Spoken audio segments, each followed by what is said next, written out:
Ada seseorang bekerja di tempat yang haram, jelas ini haram deh, dan dia akui ini haram, tapi dia nggak mau keluar.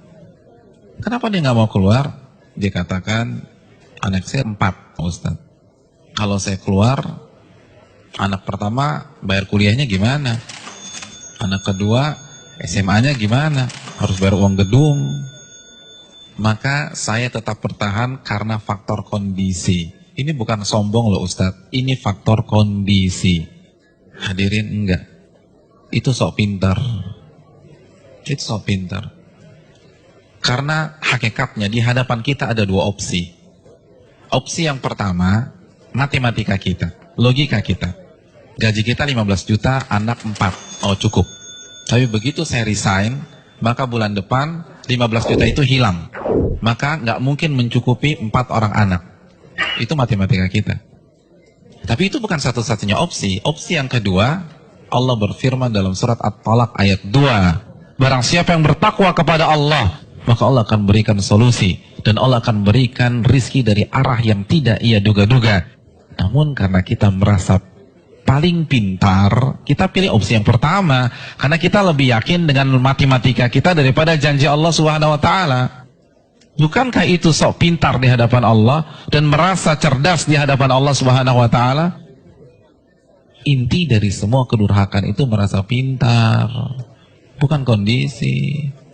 Merasa diri besar, merasa diri kuat menahan adab Allah pada hari kiamat.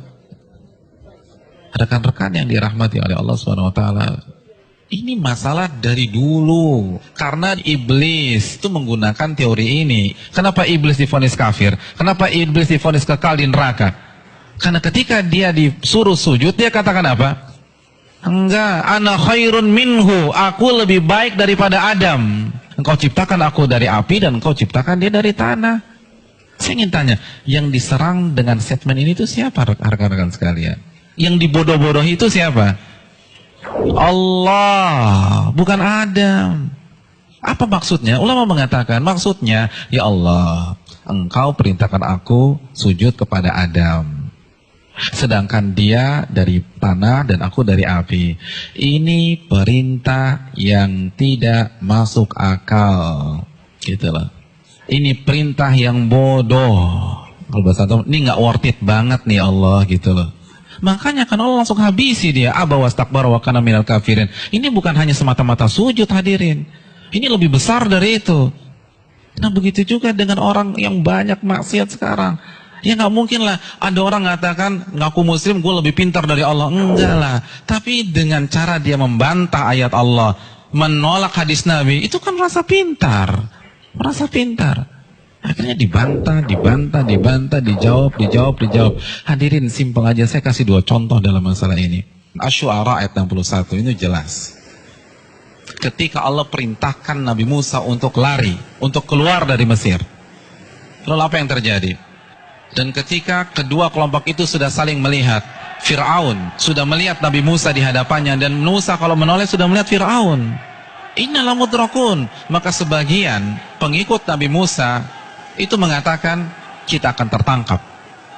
Kita akan tertangkap. Kenapa? Depan laut merah, belakang Fir'aun. Logika main, ketangkep. Matematika main, ketangkep.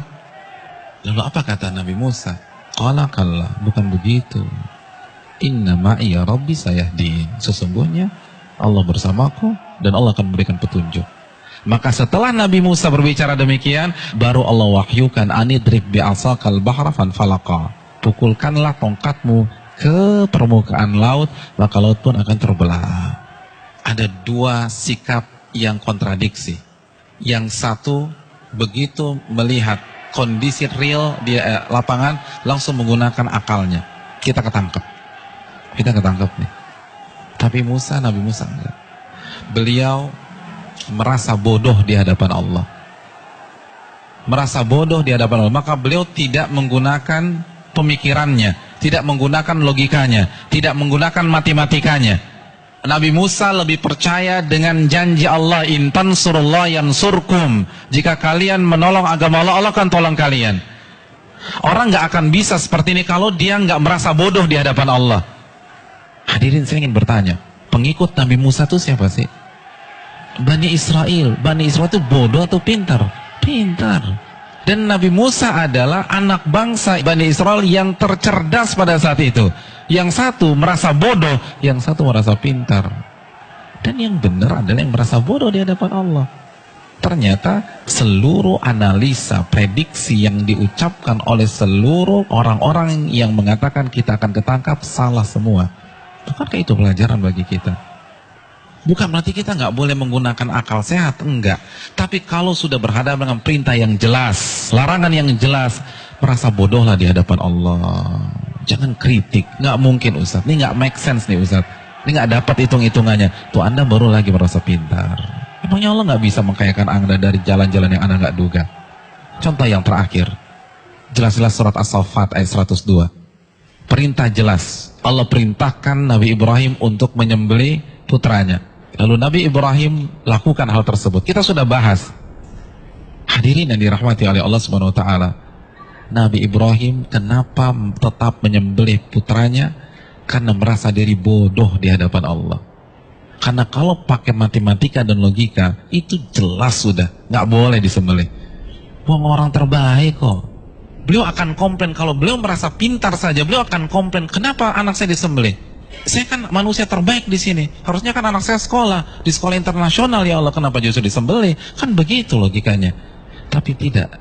Beliau merasa diri bodoh sehingga lebih percaya terhadap perintah Allah daripada logikanya sendiri. Ada yang berani meragukan kecerdasan Ibrahim? Saya ingin tanya, etnis dan ras tercerdas di dunia itu siapa? Bani Israel. Bani Israel itu keturunan siapa? Nabi Ibrahim dari Ishak. Jadi ini bapaknya kecerdasan. Tapi ketika berhadapan dengan perintah yang tegas, larangan yang tegas, udah sami'na wa ta'na. Lalu kita nggak cerdas-cerdas begini, berani debat Allah, berani mengatakan ini nggak benar, ini keliru, hitungan saya nggak dapat. Kalau begitu kita makan apa? Allahu Akbar. Janganlah kalian mati kecuali kalian menjadi seorang muslim, pribadi yang menyerah kepada Allah. Kita yang mengkrit hari terakhir hidup kita. Dari sekarang, hadirin sekalian, dari sekarang menyerahlah kepada Allah.